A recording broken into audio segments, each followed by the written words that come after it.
Allison Chandra's 3-year-old son, Ethan, has a rare genetic disorder. He's already had several open heart surgeries. Allison tweeted the astronomical hospital bill for her son's most recent surgery, and it went viral. The surgery was covered under her husband's health care plan, but if they didn't have insurance, that bill would have surpassed $230,000. $230,000.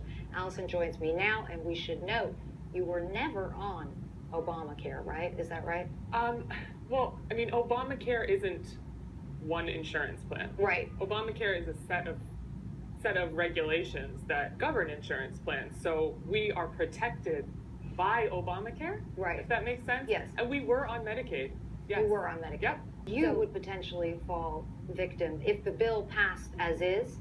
What would that mean for you? Well, this bill, the reason I wanted to share our story was to bring a part of the conversation that maybe people aren't talking about as much. The fact that this affects not just people who get their insurance through the healthcare exchanges, what everyone kind of refers to as Obamacare, but it also affects those of us who are covered under employer plans, because the ACA is a set of protections. It's a set of regulations. It says that any insurance plan, even an employer one, has to cover certain things.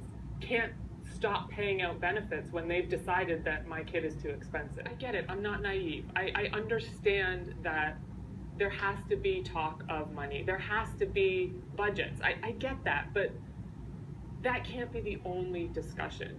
When you talk numbers, you have to realize that every single statistic is a human life. Does that make sense? It makes perfect sense.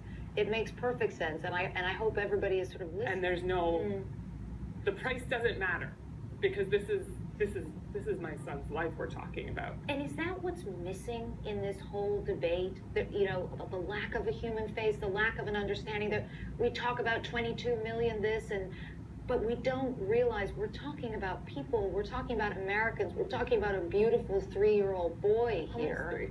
Almost three. Saturday. Saturday. Happy birthday. Yeah. But does that frustrate you? Do you feel that? You're fighting for my kid too. Keep fighting. And so I don't have any other choice. That's all I know. That's all I know how to do. Have this voice.